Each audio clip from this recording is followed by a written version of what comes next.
right, you gotta get in I gotta get in here. I get to get in here. That's right. All right, everybody look right here. Ready? 1, 2, 3. Got it. Thank you. Okay, so can you guys tell us how you got selected to come tonight? Well, they probably don't know. I veered from my playbook a little bit. One, because this is pretty early in the school year and our clubs aren't quite up and going, but all of these students have a parent or relative that works at A. Hubert. And this is a pretty big group for A. Hubert, and I'm pretty proud of that. So, yeah. Okay, well, we'll have you guys go through our line and we'll shake your hand. We'll go right here like this and shake your hand. Go down. We have, Good job. Good boy. Good strong boys. Good job.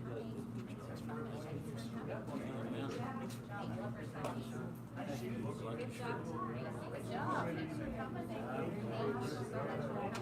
Good job on the class. Thank you for coming. Good job. May I shake your hand? Okay. Thank you for coming. Good job, sir. Oh, I'm just seeing you every day. We'll just have to get together with fun. Madam President?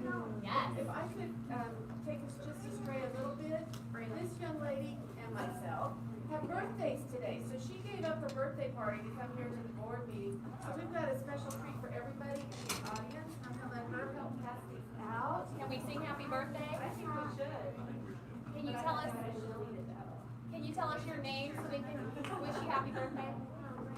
Braylon? All right, ready guys? Happy birthday to you.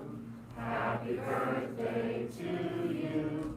Happy birthday, dear Braylon. And Glenda. Happy birthday to you. All right.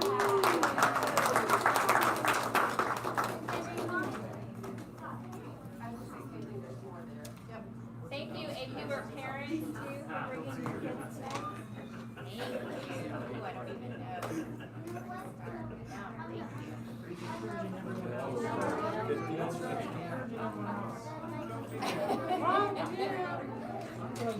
You're 15, 16 years old.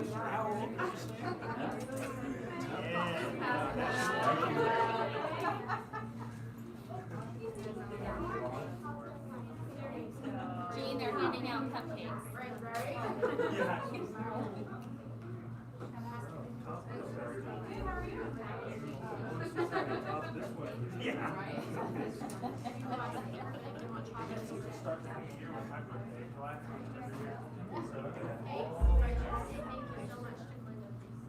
Happy birthday.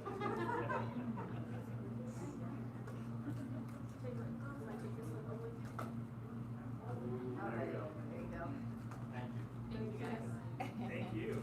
Thanks for coming, guys. Okay, so we'll move on. Can I have a motion to approve the agenda?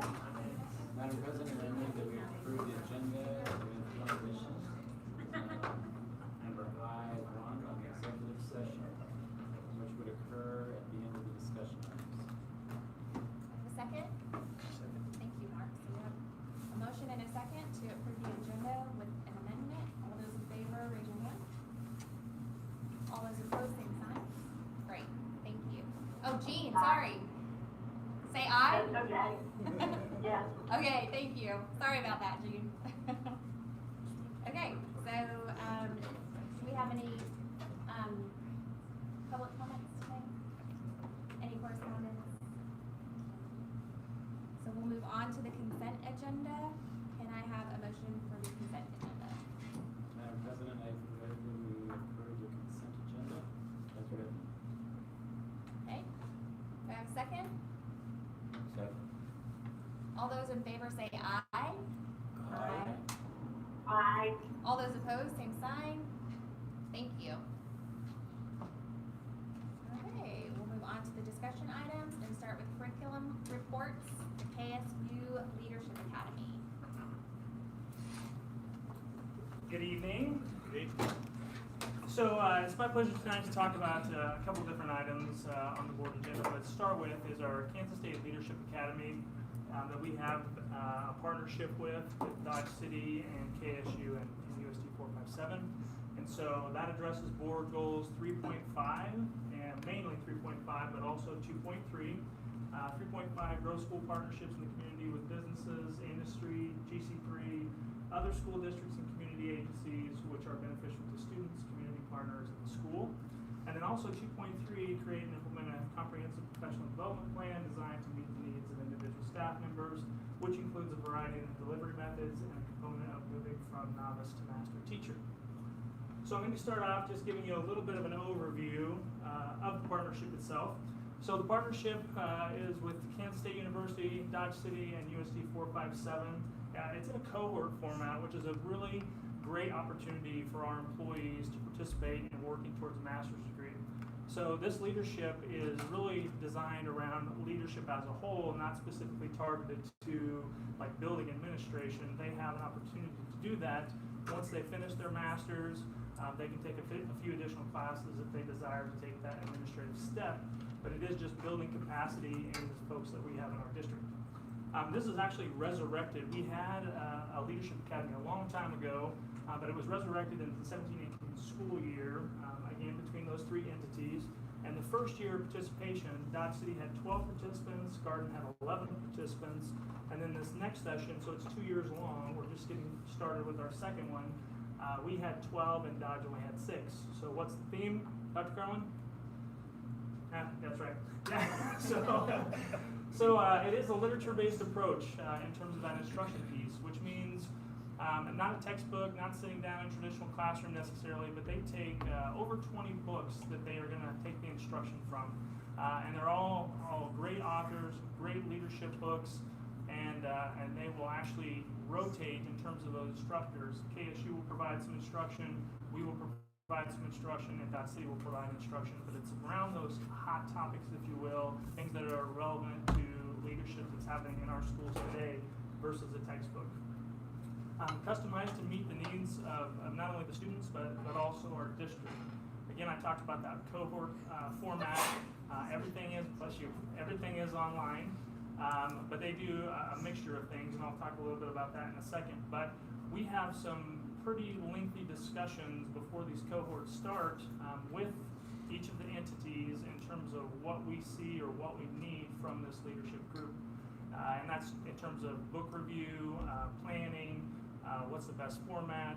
Since they did do it 2 years ago, does there need to be any changing or tweaks in terms of the program or the design? And that all happens up front. And then this group of individuals that are here tonight, they just had their first class. Was it last week? Yeah. Last week. 2 weeks ago. Sorry. 2 weeks ago. It's kind of all blending together already, and you haven't even started. So candidates will meet about 7 times a semester for 4 hours each time. So you can imagine the dedication that will take, teaching all day, coming to the ESC, or getting to Dodge City, and then sometimes even going to Salina for that face-to-face with the K-State instructors. The time and commitment that we put in is certainly noticed. The meetings are conducted both separately and collaboratively, and what I mean by that is sometimes they will be here by themselves. They'll be in Garden City, and there'll be a site in Dodge City, and there'll be instructors from K-State, and they'll use a Zoom format to give the instruction. Other times we'll travel to Dodge City and they'll meet collaboratively there, or Dodge folks will come here and do the same, and then sometimes, I think it's just a couple times a year, that they will go to Salina and they'll have face-to-face times with all 3 groups.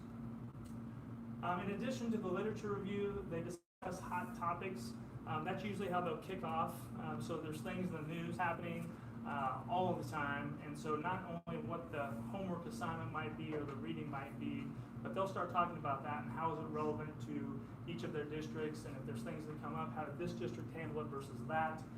Some of the feedback we got from our participants in the past was just how valuable that was, meeting with a different group, similar in terms of demographic, school size, but looking at maybe just a little bit of different approaches to each one of those kind of hot topics. Also, with when we start talking about the planning process, and really a huge benefit for us is we get to talk to the candidates, certainly going through the process, and the leadership at K-State, but we get a return if we have some projects and things that we would like to focus on. they have an opportunity to tackle that in terms of their classroom projects. So again, instead of, I don't want to say making something up that you might do as an assignment, it can be very relevant to what those district needs are. And so these are some examples of some of the outcomes of projects that participants in the past have done. We have a pair boot camp that we started, so we do that at the beginning of school. That was all designed by one of our candidates. We had one of our participants work with community daycare needs, and that's been going on with our EcoDevo, and so they did some research along those lines. Parent involvement engagement, there was actually a board presentation on that, and then that individual trained our building principals and other staff members in terms of the difference between involvement and engagement. Twitter feeds that were going out, and they met with districts across the state in terms of that project. Recruitment and retention on those committees, or even being out and recruiting for us, going on the road and doing some of that. And then we've also revamped our exit survey as one of our projects, and so that will go out digital starting this school year, and that's the first time that's been done. Okay? All right, so with that, I'll get these brave souls to come up here with me.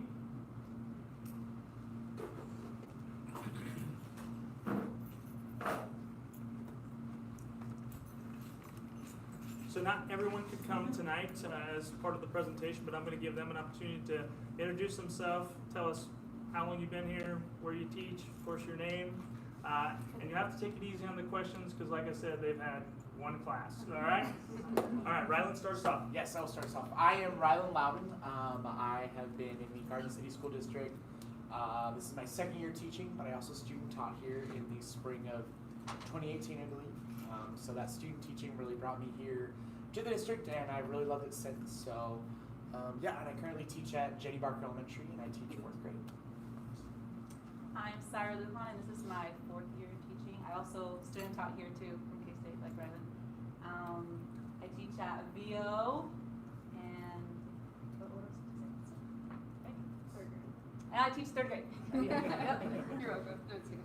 I'm Bree Miller. I teach 4th grade at Victor and Dallas. I student taught here at Jenny Wilson, and I went to K-State with these guys. So, this is my 2nd year teaching. I'm Katie Gerke. This is my 5th year teaching altogether. I taught 3 years in Dodge and then came here, and this is my 2nd year here. I teach 3rd grade at Buffalo Jones. I'm Barb Mercer. I've been teaching for 13 years. This is actually my 2nd master's degree that I'm working on. I'm from Michigan, graduated from Central Michigan University. Went to Newman to get my 1st master's. Now I'm going to K-State to get my 2nd master's. And I teach 1st grade at Hubert. I'm Melanie Garrison. This is my 11th year, I think. I was an early childhood teacher for 10 years, and now I am the early childhood coordinator. Okay, thank you very much. You guys can stay for questions. Hang on. Do you have any questions of myself or the group? Or? It's a pretty big time commitment. Can you talk to me about what motivated you to participate in this? For me in particular, I know that long term, something that my family, especially my dad, always put into me was that I should be an elementary school principal. And so just the motivation of knowing that graduating from school was a very large time commitment, going to college and everything, graduating from K-State, I knew that I wanted to get my master's early and get it done. Then I would be set up for better success, I believe. And then when this opportunity came along, it was just one that I feel like I couldn't pass up. Karen Merle was a huge advocate for this process and everything, this getting me to apply for it. So I think just a combination of just my own personal desire and being pushed by other people and motivated to really do this whole program is really what got me here. Anybody else? I'm a lifelong learner. I love learning. And I feel like since I'm in a leadership role right now, I should have a leadership degree. And I kind of feel the same way as Melanie. I love school, and I want to get as much under my belt as I can. Some people think it's crazy working on a 2nd master's, but I finally decided what I wanted to do with my life, so that's why I'm back at it. Again, last year I was really blessed working with Josh and Karen. They put me in a lot more leadership roles at Hubert, so I just want to continue that and see where it leads me. For me personally, I feel like I'm like very determined and very motivated. Sometimes it's like kind of like too much. People are like, hang on for a second. So I was actually thinking about my master's already in the fall of my first year teaching, and I was already emailing Tracy Liker about, hey, what are my opportunities? So she told me about this opportunity. Hang on and wait. So that's when I'm here. So Heath, how close will this put them to the masters when they finish this? So they will have a master's. They'll come out This with program will get them. yes, sir. They'll come out with a master's degree in 2 years, and then if they want to extend that into a building leadership degree, having that endorsement, they can take 2 or 3 extra classes, and then they can add that endorsement to their license as well.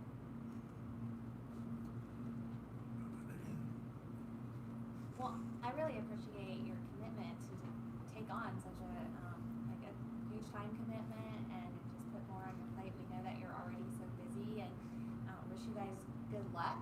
And I'm sure you need it. I'm sure you'll do great. And it looks like you're already grouping, like probably be a supportive group for each other. So that's awesome that you get to go through it with a few different people from the district. So thank you for your willingness to continue to learn and grow and bring that to the district. We really appreciate it.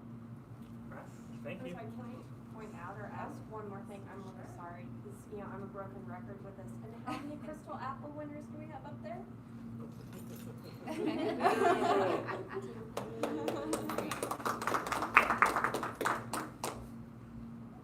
Any other questions?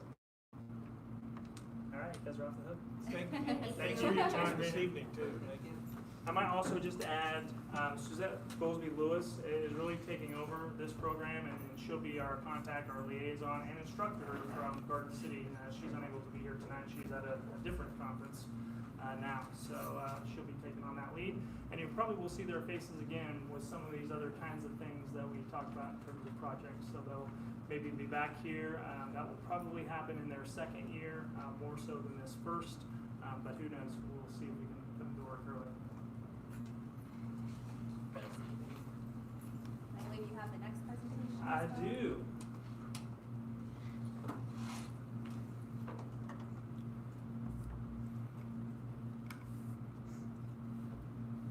Okay, so you should have this in your board packet as well.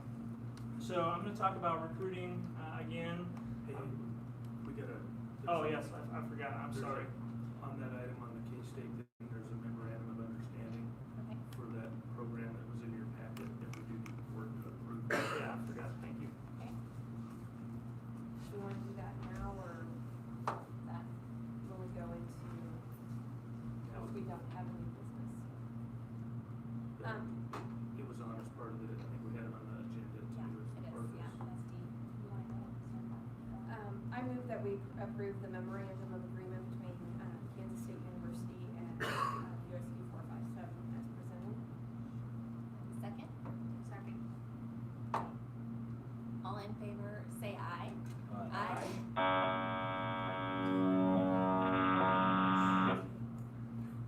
was different. Was that an IG? Oh.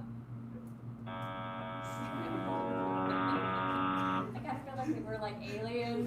She's like Darth Vader. That's a lightsaber. We want to try to maybe reconnect. Is that a red one or blue? It's still connected.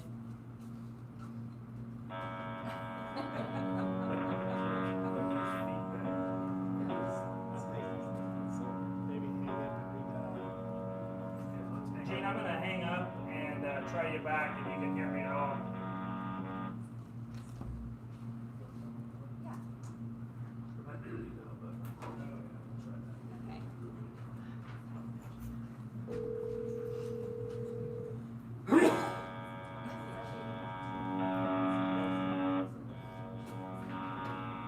You maybe want to text her and tell her.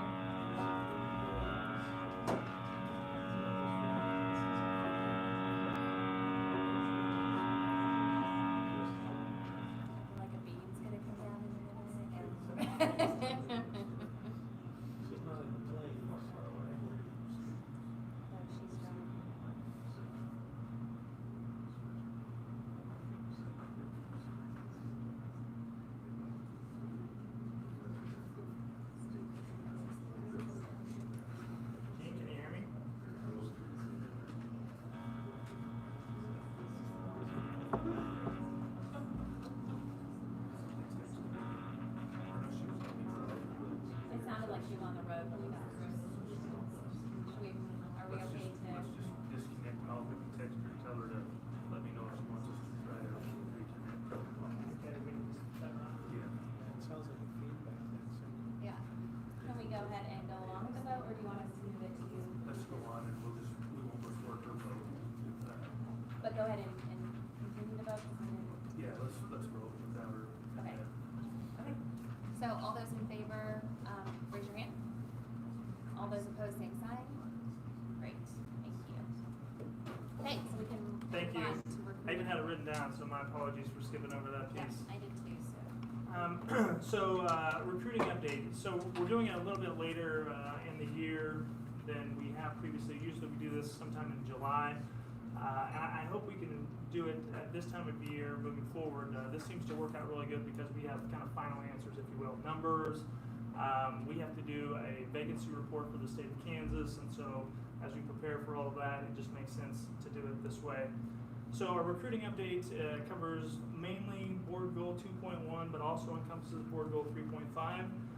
Board Goal 2.1, continue to refine recruiting, hiring, retention practices, and support for teachers, including innovation and traditional approaches to increase the number of highly qualified staff in the district.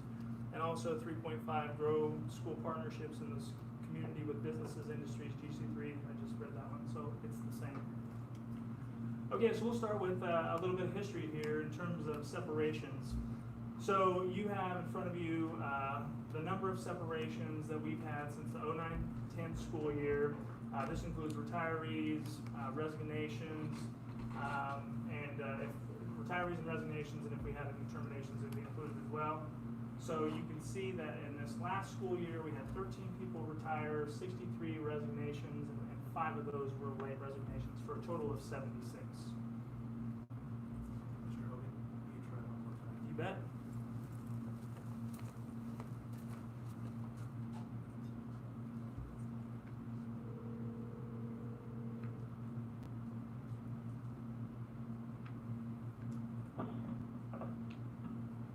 Hello. Hi, is this Darth Vader? I'm kidding, Gene. It sounded like you had a lightsaber in your hand. So it sounds really great. Can you hear us okay? Yeah, I can hear you fine, and I did say aye to that last motion. So. Okay. Thanks for the clarification. So we're just getting ready to start a recruiting update. Yeah, I'm interested to see what you have, or hear what you have to say. Okay. So great, thank you. Yes, ma'am. So I started, and I've talked about the first slide already in terms of separations, and we're just moving now to talk about turnover.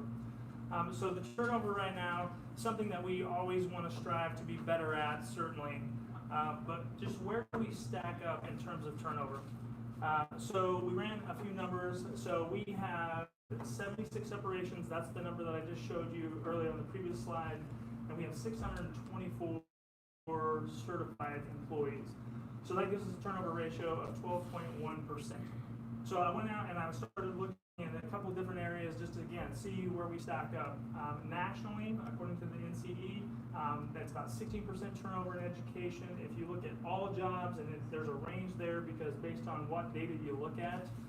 So these are the 3 places that I looked, and it's anywhere from 19.3% to 25% all jobs, not specifically just about education. So that's the numbers that you have there on the top. This is really around education, again, coming from the NCE data. Arizona is the highest state in terms of turnover, 24%. Utah is the lowest state, 10%. Kansas ranks 17th. So if you divided those 2 numbers out, they don't actually give us a number or percentage for Kansas. They just gave me the high and the low. But if you divided those out equally, it's roughly somewhere in 18% is what this data is showing. Also, Albert Shanker Institute determined if you have a school with a high free and reduced lunch number population above 75%, that national average, that 16%, could grow as high as 22% based on that school with a high free and reduced lunch population. So I provided a little more data there. So as a district, we're 69% free and reduced lunch as a whole. So not quite to that 75 level, but certainly creeping up towards the top. But we do have 8 schools that are 75% plus free and reduced, and we have 1 school at 69%, another school at 71%, and another one at 73%. So again, right at that kind of edge of that 75% ratio. More kind of local data. There was a listserv that sent out. They did just a quick survey of where people were at in terms of their turnover this year, and only 50 districts responded to that. I don't know how many were sent out. We just got the end results that I had 50 districts respond, and this is the information. And the average of those 50 districts, all of course in Kansas, was 13%. I talked to two major employers in our town community, and one of those was at 35% turnover last year, and another one averages 17.8% turnover. So I think we're kind of right in the thick of things there, but certainly, like I said, always looking to improve. So again, kind of digging into our data a little bit, we give out exit surveys. I mentioned earlier one of our participants in the K-State Leadership Group and some other people certainly participated in that and revamping that a little bit, but we send those out. Anytime we get a resignation, we'll mail those out, and we get about 50% of those back. So the three main reasons, and this has held true for quite some time: why are we leaving? Following a spouse or significant other. Geography, southwestern Kansas is not for me. And then getting closer to family. That has been a trend for us over time. Nationally, these are again not necessarily specific to education, just national information. These are the cited places that I got this information from. And that Mercer group is probably closest to what we're seeing in terms of feedback of people leaving the professions that they are in. Personal, family, promotion opportunities, career change, base salary, and job satisfaction. The next slide I know is difficult to see, so I provided you with a hard copy of it. It's actually produced by the State Department of Education for Missouri, and it gives some information. It's provided by Education Week, is actually the producer of the data. It was just republished by the Missouri State Department. On the left-hand side, you can see all the things, or the rankings of what would be important to somebody recruiting to our profession. And so that gives you a breakdown of the feedback that they received. On the right-hand side is the same information, but now how important is it in terms of retaining those same employees? And you can see the breakdown. So I've taken that on the next slide and just made it a little easier to see, hopefully, because of those small percentages, and just made it into a line graph. So one is the blue line is the recruitment piece, again in those same categories, and the red is the retention piece. So the three highest areas, leadership being number one in terms of retention, that was at 18%, followed by school climate and salary, both at 17%. So recruitment, not for the faint of heart. And I hear my kids say this a lot: the struggle is real, all right? So it's true in terms of replacement as well. So you have some information in front of you. Recent articles by the Washington Post and the Washington Journal, their estimates that across the nation there were over 110,000 teaching positions vacant to start the school year. All 50 states have started their year with vacancies. Data from the State Board of Education in 1819 showed that the state of Illinois had 1,848 vacant jobs to start their school year last year. KSD reported in 1718 over 500 vacancies in our state, and the start of last school year, that number grew to over 600, an increase of 19%. 2016 Kansas Teacher Vacancy Report shows nearly half of school districts reporting vacancies are in our area, southwestern Kansas. This is just an interesting thing to put it into perspective a little bit. A Raytown Assistant Superintendent reported in the Kansas City Star, we've had to get more creative about recruiting and hiring teachers. We've certainly seen that and have tried to do a lot, being trailblazers in terms of that field. But when you have people on the eastern side of the state that are saying that, if they're having troubles, we're going to have more troubles because typically that's where our candidates want to go. The enrollment in the teacher ed programs in Missouri has dropped 32% in 6 years. One of our major state universities showed a decrease of that same enrollment education population, 39% over 22 years. That's validated a little bit from the American Association of Colleges for Teacher Education, showed a decrease of 23% in 8 years. So this last stat shows you the number of licenses, new licenses that were issued in the state of Kansas, 2,756. If you took that and distributed that out into all of our 286 school districts, that gives us 9.6 candidates per district that we would get to have in terms of new licenses to Kansas. So you saw on the very first slide, we had 76 separations. If we just got our own piece of the pie, 9.6, we're obviously way short. Now you're talking about every one of our school districts competing for essentially 2,000 candidates for our state. So it's tough. Recruiting fairs, I'm not going to go into this. You guys have seen this before, but this just gives you a little breakdown of what we do when we're on the road, who goes with us, what our goals are, that sort of thing. So I won't spend the time of running through that again. This piece is our alternative licensure programs, and I'll talk a little bit about that. So we utilize anything that we can, essentially, but a few of the major ones, Transition to Teach program, our Kansas Masters in Art of Teaching program, which we call the MAT. WSU has a program called the TAP program, Teacher Apprentice program. So those are kind of the big ones that we use, and they focus a little bit in two different areas. So the Transition to Teach program, T2T as we call it, is really growing. I think last summer I showed you a stat that was somewhere in the neighborhood when that program started. Fort Hays State alone had something like 43 participants in that program across the state. Last year when I presented that to you in the summer, there was like 198 in probably a 4-year time period. So it's really growing, and it's certainly helping us fill some of our need.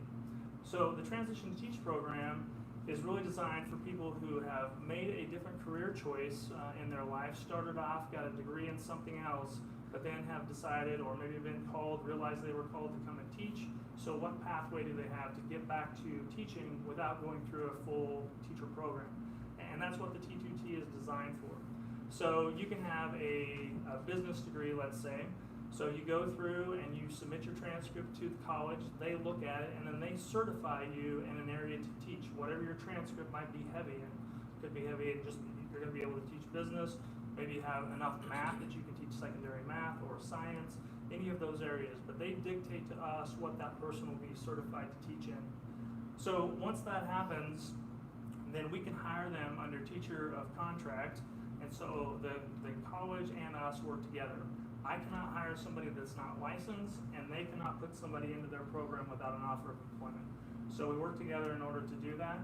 It's designed for 7th through 12th grade educators, so that upper level secondary folks, okay? The K-State MAT program, Masters in the Art of Teaching, it's a little bit different from the standpoint of if you leave the Transition to Teach program, essentially you're just tacking on another bachelor's degree at that point. The MAT program, you do the same kind of thing. You started off, you have to have a bachelor's degree to get into the program. It's very condensed, however. The T2T program is a 2-year program. The MAT program is a 12-month program. And it's designed for kindergarten through 6th grade licensure. So any degree gets you in the door to be a grad student through this application process. And then they put their program essentially into a summer, fall, and a spring, and the spring being student teaching. And then we can put them in, and we have done that in terms of putting them into student teachers, getting them in our school district, and then with the idea that we're going to hire them in the next fall. Okay. The WSU Teacher Apprentice Program, this is fairly new, but it's like taken off. I think it's been pretty overwhelming actually for WSU. WSU, probably unlike any other college in our state and around the nation, are probably seeing their traditional education numbers go down. This TAP program, however, is growing. And so you don't have to have a degree to get started with the TAP program.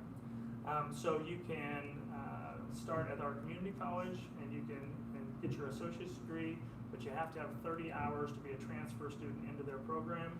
And then they've got a little unique twist to it. They flip-flop their instruction, so all their methodology courses about education are up front versus the prerequisites you might see. They put those in the back end, whereas most traditional programs are reversed. You get most of your methods towards the end, closer to student teaching. The other unique thing about the TAP program is if you're a para, have to be a para, elementary para in our district to go through that program, and they actually give you credit for working as a para in lieu of student teaching. And so that's why that's a requirement of that as well. And then one other thing that we do, again, not unique to Garden City, but if we have an abundance of candidates in a specific area, we'll try to talk to them about going back and adding endorsements or something in an area that we don't have an abundance of candidates. So maybe an example might be a PE teacher. Those jobs are generally difficult to come by. Social studies people, generally difficult to come by.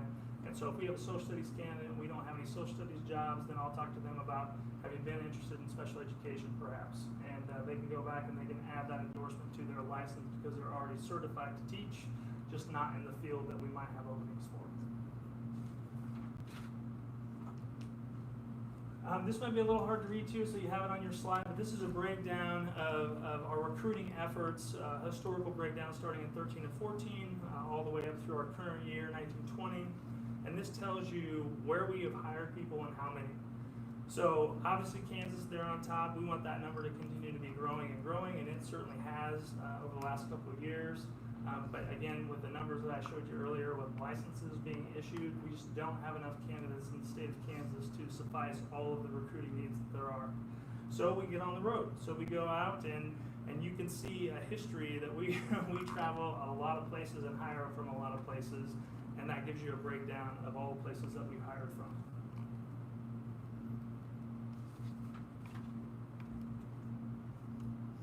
This is a breakdown just of the people that we've hired into each of these levels. So 15 elementary candidates hired this year, 10 at the intermediate at the 6th grade level, 12, 7 through 12, 19 at the high school. We hired 11 special education people, 4 principals, 4 nurses, for a total of 75. So other things that we do in our recruiting process, we have an incentive program, not funded by any school district dollar. Heritage Inns, Suites, and Heritage Water Park have been generous enough to help us out with this incentive. So I've provided you, it's a $500 bounty. I teach people it's a bounty. If you get a candidate to put in an application, they put your name on their application, and we hire that candidate for a job, that new candidate gets a $500 signing bonus according to our negotiated contract, but the employee who referred them also gets $500. And so this is the breakdown. We've used it for 4 years. We had 13 staff members the first year. There are 20 available for the year, 21 the second year, 13 so of the incentive, 63 employees that we've hired, and in 4 years, 56 of them are still here. So that's a great tool for us to use as well. Student teaching incentive, you heard from a lot of these folks that they were here and student teaching in our district, and for many of them, that's because of our incentive. They didn't have connections to southwestern Kansas, they didn't know anybody here. Some that have done this didn't even know where Garden City was prior to coming out here. And so we've developed relationships with college. We've actually taken field trips. Ryland was a part of a field trip. Cyber was a part of a field trip from K-State. They loaded on a bus early in the morning. They drove out from Manhattan. We gave them a tour of our facilities and our schools, talked to them about what opportunities we had, talked to them about the incentive program, and lo and behold. So that's been a great tool for us as well. And again, just kind of breaks down the number of student teachers. We also have a great relationship with Fort Hays State, and Newman produces a ton of student teachers for us, so we're grateful for that as well. The Grow Your Own program. So I showed you on an earlier slide our 3 biggest reasons that we have for people leaving our school district. So with all the tools and all the incentives and the amount of recruiting we're still short. And so looking at the long-term data, some of those facts that I showed you about just nobody's choosing education as a career, we have to do something locally to offset that. And so Dr. Carlin's leadership, partnerships that we've had with some different entities, with Garden City Community College, Wichita State University, of course us, and then we got involved with the Kansas State Department of Commerce. And so we've come up with an approach similar to other industry people, like you might hear of electricians doing a journeyman's internship or apprenticeship. If you're listening to K-State ball games, you hear about their union having internships. And so we've taken that same approach and we've developed that It's an approved apprenticeship, and sometimes you're going to hear these words overlapped a little bit. Wichita State has an apprenticeship, and now I'm going to talk about the Department of Commerce apprenticeship. Those are actually two separate things, but they are working together. So the Department of Commerce, we get an employee. The goal here was to really design it for our high school students, that we can go to our high school, and I think I talked about this when we were getting ready to start it here a couple of years ago, but going to our high school, getting those kids that will be outstanding educators, but for whatever reason, may not be going to college, maybe it is family beliefs and they don't want to send their kids away to college, so opportunities might be limited. So through this program, we hopefully answer some of those questions for our families. So a kid can leave Garden City High School, they can start a program at Garden City Community College, again taking that 30 hours, essentially you could do that in a year's time, and through this apprenticeship program with the Department of Commerce, they actually get tuition reimbursement for $3,000, which basically wipes out their cost for their first year of school. So they can go to school for free for a year by choosing education as a pathway. Then once they go through that process, then the doors can open in different areas. They can continue on at GC3, or they can become a transfer student in the TAP program with Wichita State, and they can be dually enrolled, and then they work for us as a para, both in year one, and the idea being that they're living at home, hopefully rent-free or mostly rent-free, where they can save that money, and then they can pay year two's tuition with the money that they've made as a para in year one. So now through year two, again debt-free, and if they jump through the right hoops, they meet the criteria that Wichita State has, in the beginning of their third year, they can become teacher of record. I can hire them under contract, and they can be making starting teacher salary while they're finishing their degree. That's extremely unusual for us to be able to hire a person that doesn't have a degree. So there's been lots of partnerships and special permissions from the Kansas State Department of Education in order to get this off the ground. And right now we have 12 participants in that program in our first year. Our goal here is probably 15 to really make that sustainable, start to chip away into this separation piece that we have in terms of recruiting and hiring. So I think it's the first program in the state of Kansas, maybe nationally, but I know there's 2 other school districts that have taken our information, our application, and they're utilizing it as well. Yes, sir. You may have mentioned this and I missed it, but obviously when you do that kind of a program, there is an element of burden on the team in the schools to support those students. Sure. And did you mention what have we done to help support that? Yeah, great question. So with any new staff that we get, we supply a mentor. That's a huge piece in terms of looking at that retention piece, is having a good mentor program and being supported. So we as a district do that with all of our new employees anyway. But in addition to that, WSU provides them a mentor through their program also. And they're not in-house, there's somebody with the college. And so they meet face-to-face, they do a lot of digital meetings as well, but they supply somebody. So they're getting lots of support in terms of that. And then just with the number of hires, without sounding arrogant, I think we do a good job of that. I think we do a good job of supporting people and knowing that we've all been there. And so, yeah, it's certainly a team effort to do that, get them off the ground and get them started on the right foot. Good question.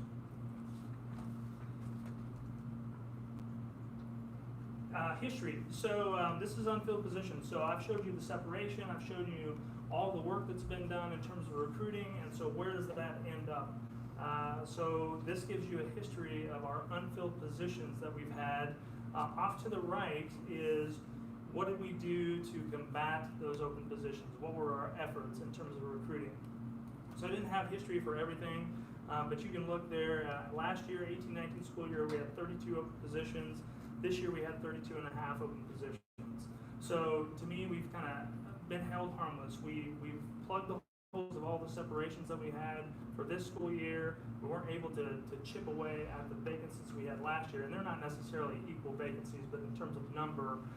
So even though that's a big number, I feel pretty good about it. We've been able to kind of be held harmless, if you will, when everything else is kind of working against you in terms of less candidates and more people looking and different schools looking and all those kinds of things. So we ended up with 32 and a half positions open, and this year we sent teams to 12 states and 42 career fairs during our recruiting seasons. The next piece gives you a breakdown of where those vacancies fall. So I'm just going to talk about the big levels. We had 10 openings at the elementary, 6 at the intermediate, 5.5 at the middle school, 5 at the high school. There's also an explanation of which positions those are. And then special education, we had 6 open positions. So again, down at the bottom, 32 and a half positions. We've filled those 32 and a half positions with 28 long-term subs. The other positions are our advanced student teachers. They're actually plugging those other 4 holes for us. So the advanced student teaching, I haven't really talked a little bit about that, but that's through Newman. And Newman only gives us the ability to have a student teacher in a classroom without a supervising teacher being right in the room with them. So they can be in that position. They're not teacher of record. They can't be under contract, but they have the approval to do that. And then we supply the mentorship that Mark asked about. We supply the support with a different staff member outside of that. So that gets us to 28 long-term subs. If you break that down a little further, of those 28, 8 of them are currently just waiting on a license from the state. So I talked about the T2T folks earlier. So they go through a process. They have to apply for a restricted license once they get entered into the program. And for all things considered, they're a certified teacher because they'll be in that program, and the state's given us approval to hire them under contract as a teacher. So 8 of them are waiting on licenses. So that gets you to 20. 6 other people that are filling these roles for us, substitutes, are already enrolled in educational programs. So that gets us to 14. So that's the lowest number that I can remember in terms of just subs, filling sub jobs. That's where we're at. We have 14. Anecdotally, I've talked to districts around our area, and we're at least even or maybe better with them, and in all cases, we're bigger than them in terms of the number of certified staff we have. Number of hired per month. This again, just a breakdown for us, give us an idea of when activity happens. We've always known that by hiring early, that's our best bet. When we're on the road, we usually start, we do some fall recruiting too, but generally our big season, we start late February, last week of February, and then we go nonstop until the school year starts. But that February, March, and April time are really our critical times. That's when we have the most job fairs. We have the most exposure to candidates and them to us. And so this just gives you a breakdown. And actually, May, June, and July this year are better than they were last year. So that was certainly exciting to see as well. So in closing, we want Garden City to be the best place to live and work. We always strive to do that. And so these are some of the things that help us in terms of reaching that goal of making Garden City the best place to work. We provide high quality professional development. We give excellent facilities to our staff to work in. Competitive compensation, thanks to the board for what you've done with our salaries, but not only that, with our health insurance, being able to kind of hold that harmless, not passing increases on to our employees at this point. Instructional support, a research-based curriculum that we utilize. We have instructional coaches to help with that piece. Time for collaboration, they have that built into all of our PD days that we have as a district on their building days, but also built in positive and safe work environments. Strong building leadership, that was number 1 on that retention piece that we have. Opportunities for innovation, having a voice in decision making, that has been really stressed in Dr. Carlin's tenure, is getting more people involved at multiple levels in terms of making decisions, and then opportunities to grow professionally. Master's reimbursement program, we've been doing that for years with very, very good success, and then you heard about our K-State Leadership Cohort tonight.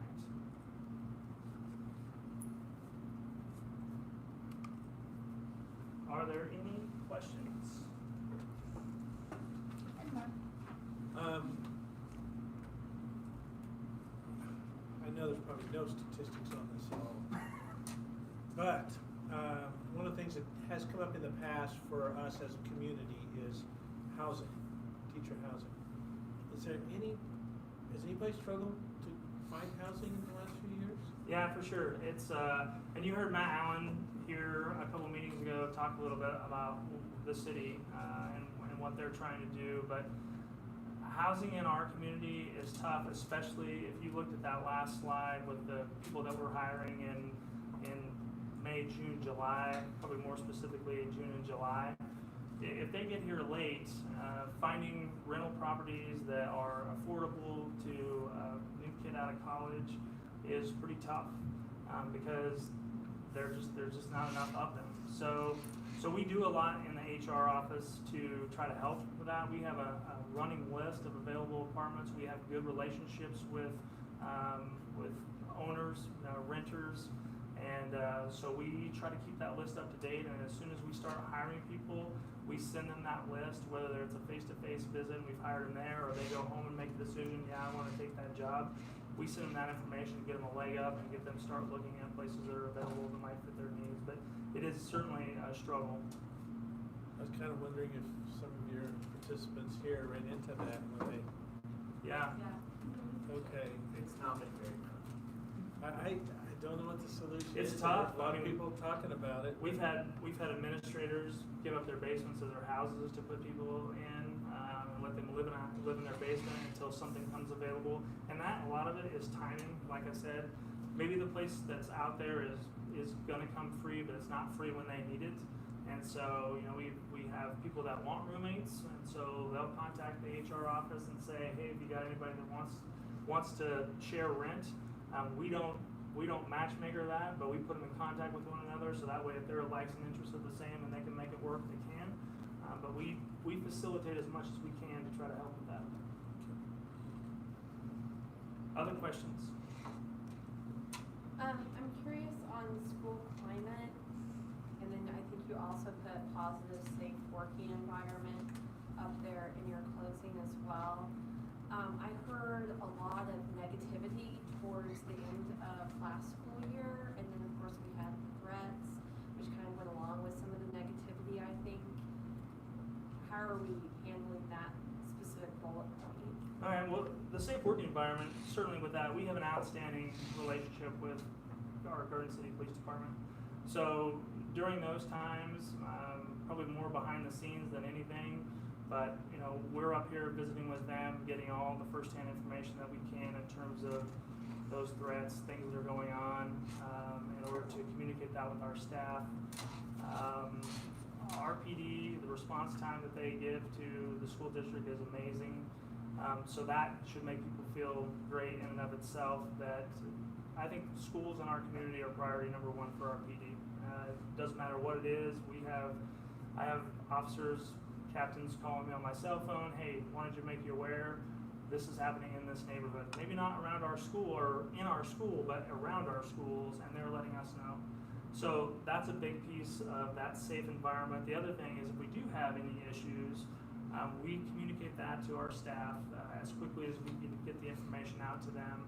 But in addition to, the PD will give us lots of support in terms of just policemen and women being in uniform, being a presence around our schools, making people feel comfortable that they're there, kind of looking out for them.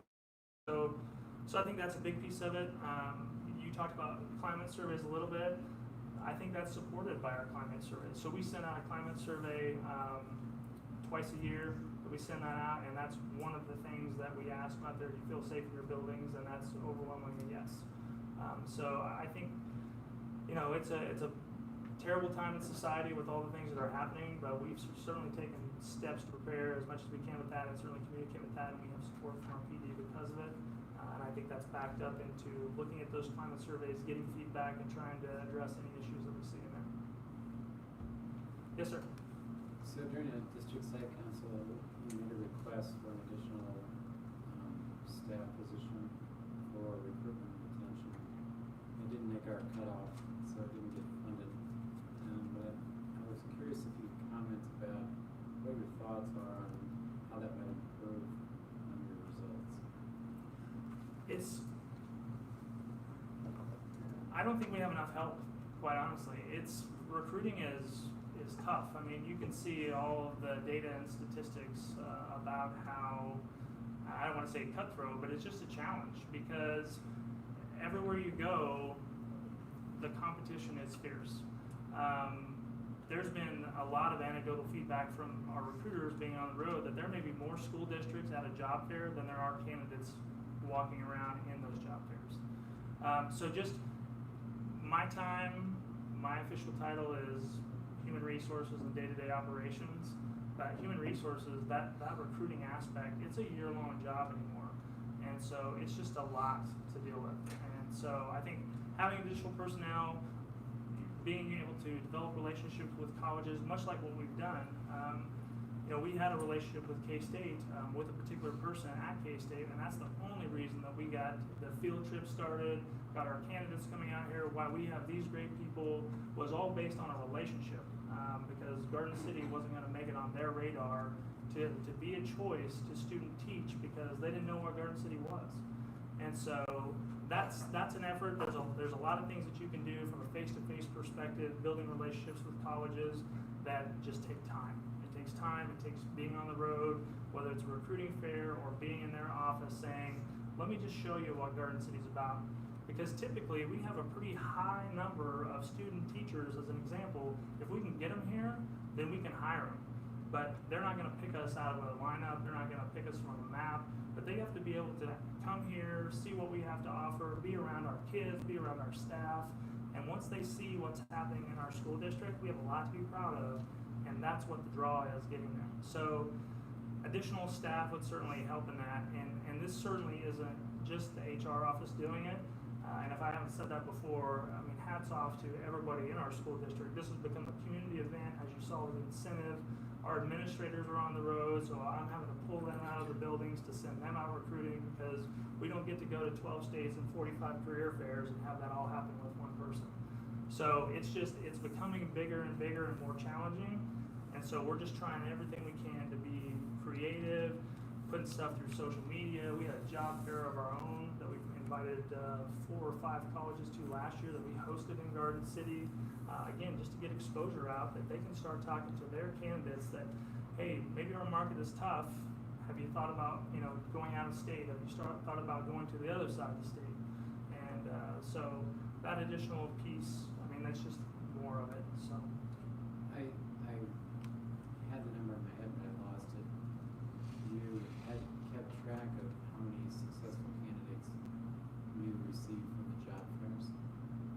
Oh, like how many contacts or how many hires? How many hires? 75 hires is what we've hired this year. No, but how many specifically from the job fairs? Oh, well, it would be most because we're on the road, even in state. We send people to K-State and Lawrence, and there's a conglomerate that we send them to. Fort Hays State, everywhere we can go, we go. So I would assume, I don't have that number specifically, Dr. Hannigan, but I would assume the majority of those are coming from job fairs. But we get told no a lot. So, I mean, our goal is to get out and just make contact. You'll see other people doing interviews and offering contracts, and our goal is just to make as many contacts as we can when we're on the road. And then the work becomes getting them lined up for Skype interviews and hopefully tours of our community and schools. So we just want to get as many applicants as we can because we know it's going to be hard. But yeah, there was something like over 300 applications that we went through, and we hired 75 out of it. In a month and a half time period, my administrative assistant in the office, she made over 1,000 contacts in like a month with very little results in terms of getting people to sign up or to have an interview with us. So yeah, you got to be pretty tough skinned to recruit in Garden City, Kansas. Thanks. Yeah, you bet. You mentioned that there's a higher turnover at schools that have a high free and reduced number, like percentage. Do you find that is true of the schools here? You mentioned the number of schools that we have that were high percentage free and reduced. So do we have what kind of was the national percent of I haven't dug into that necessarily. I do look look at resignations, transfers, those kinds of things. But I can't say that those schools in particular have any more than others. But looking at it globally, we're pretty close to that statistic as a district. You know, we're 69% for interviews as a district. Any other questions? Heath, thank you. Thank you. Thank you very much.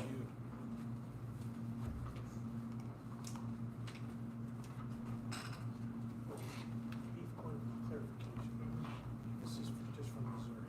Correct. But it's actually, the data is provided by Education Week, so you can find it in lots of different publications by education. So they just took their data and they just put it into this format.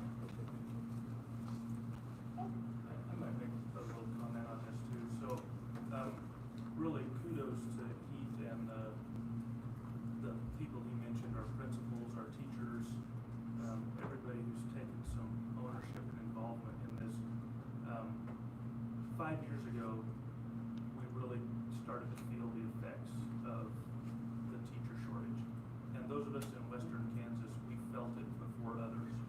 When we would visit with colleagues in the eastern part of the state, many of them weren't even at that point willing to recognize that there was an issue. Dr. Watson's leadership with KSTE, I think, helped shine a light on that. And now people will acknowledge it. Universities have responded and they've noticed significant changes in their enrollment, and so people recognize it's a problem. We still feel that problem differently here than what they feel in the eastern part of the state. In the eastern part of the state, they used to have 100 people apply for a job. Now they have 25. Whereas our pool for some of our positions is completely dry. No different than what we see in neighboring districts.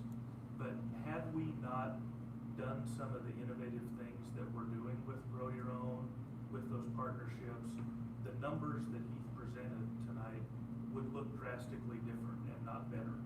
And I think it's really worth noting we are ahead of the game. We definitely still have better that we can do, but I think we're in a much better position than we would have been had we just sat back and hoped the universities would solve this. And I think that kind of goes to Dr. Hannigan's first question. We're carrying on all those traditional recruiting activities because that's still a viable source. We don't want to lose out on one licensed candidate, but in addition to that, we're also spending a lot of time and resources developing these other approaches which are helping, and we think in the long term will really move us towards a solution. But all that is really happening with essentially the same amount of resources in that office that were there when I did that job many, many years ago. But the rules of the game have changed. The game has changed considerably. So I really want to give them kudos for the progress that they've made and just recognize that while we've got room to grow, it's a lot better than where we would have been if we wouldn't have acknowledged this issue and tried to deal with it over the last 5 years. So, thanks. Yeah, I just want to echo that too, and I think it sets us up for continued innovation. I mean, just that environment of thinking outside the box, you still got things that define the box, and the community capacity.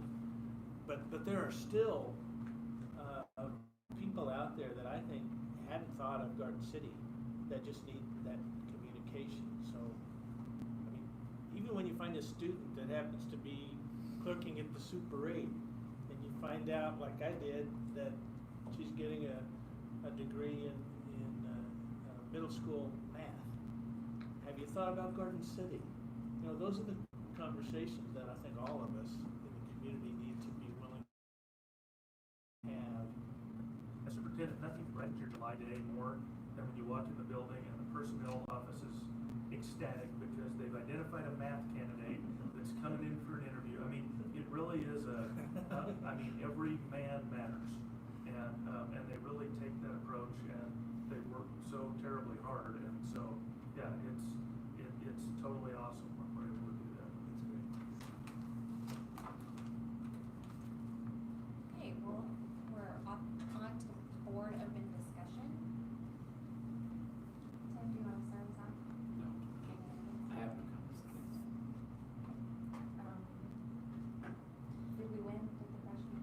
freshman won 33-6, and my son got to play in the last minute because we were ahead so far. So, I apologize for coming late and being in buffalo attire, so it was quite windy, so I apologize for that.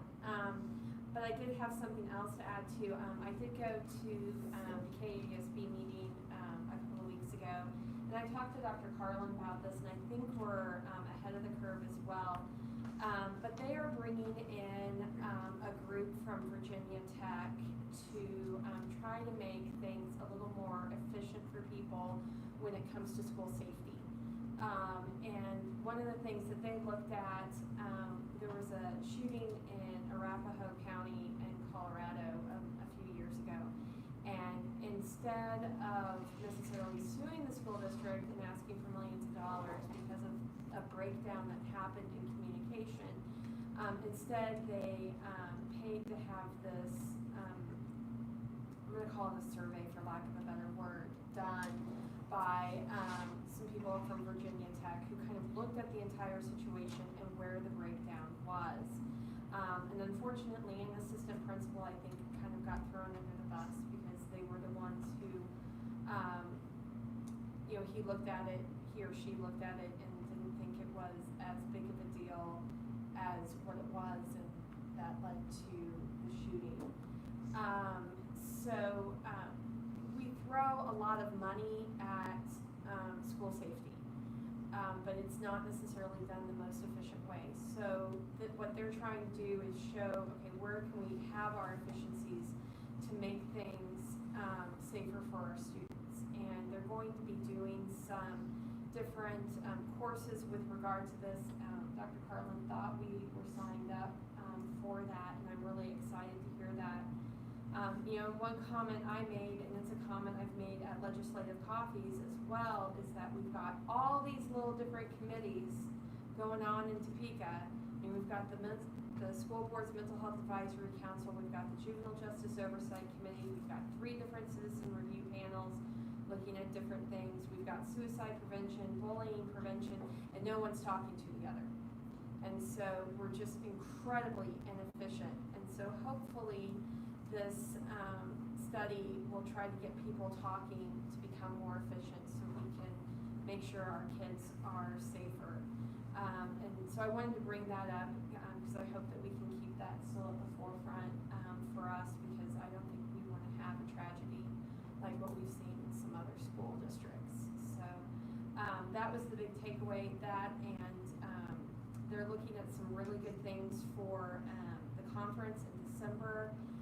One of the speakers at the National School Board leadership seminar, so I think that's for the presidents and the president-elects to go to, was talking about the 8 pillars of trust. And so they're going to be trying to bring that person in. They're in some negotiations. So hopefully that will be a really good conference. So hopefully you all can go. That's all I've got.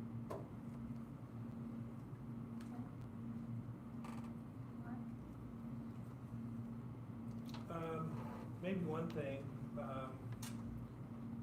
KDHE, Leo Hanning, with the Bureau of Environment, KDHE, they're working on water quality in the Ark River Valley here. You may have seen some things so you may know.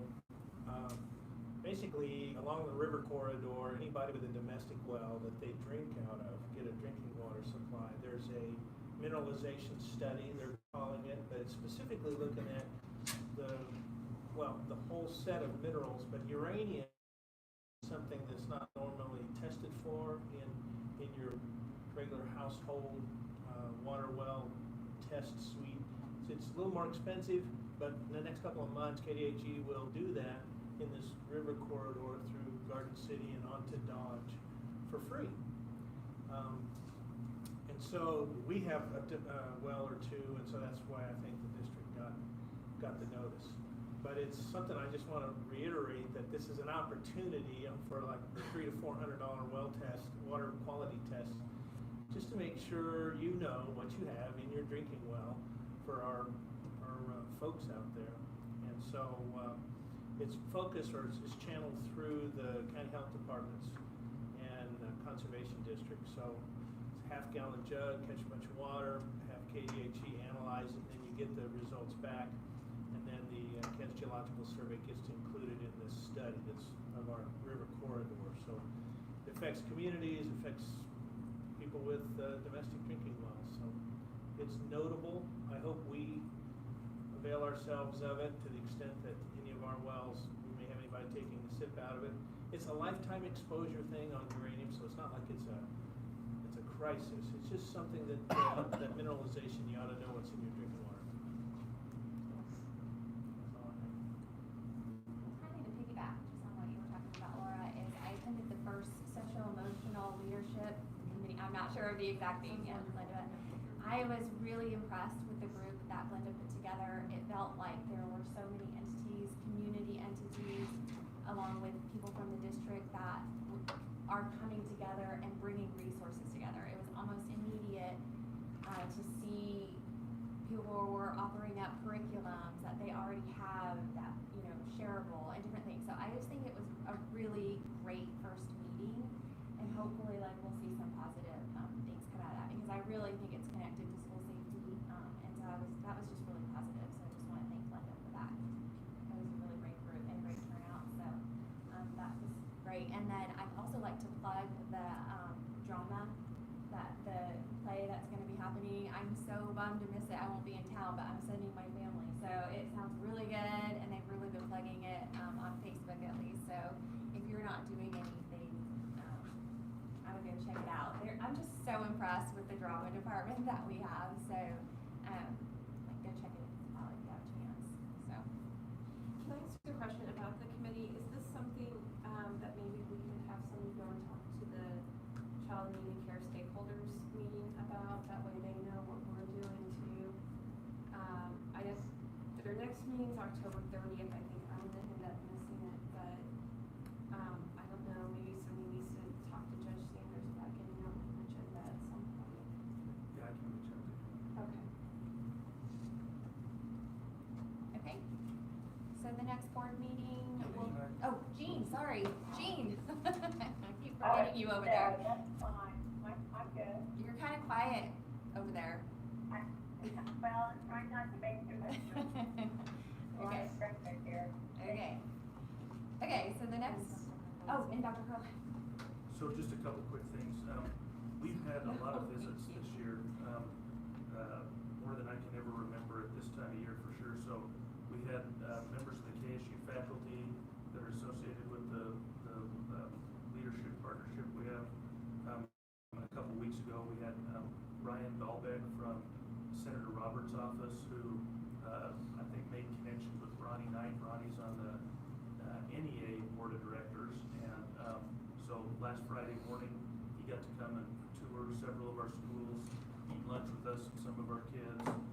This Friday we have the KSB Leadership for Tomorrow group who will be in town.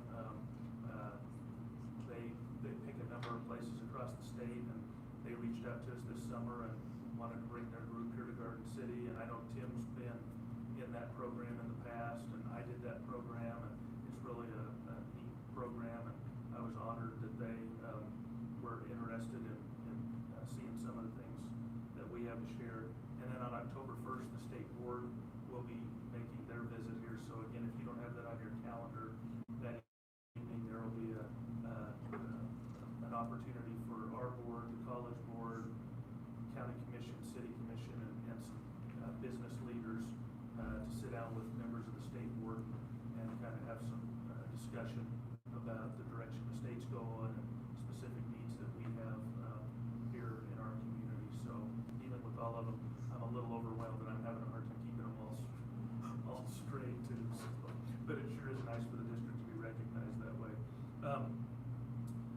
Also, Saturday will be the Kansas Teacher of the Year regional banquet in Salina, and we have two teachers, Sarah Harris and Violet Dubois, who were our nominees, and they'll find out Saturday if they'll make it further in the process towards the State Teacher of the Year.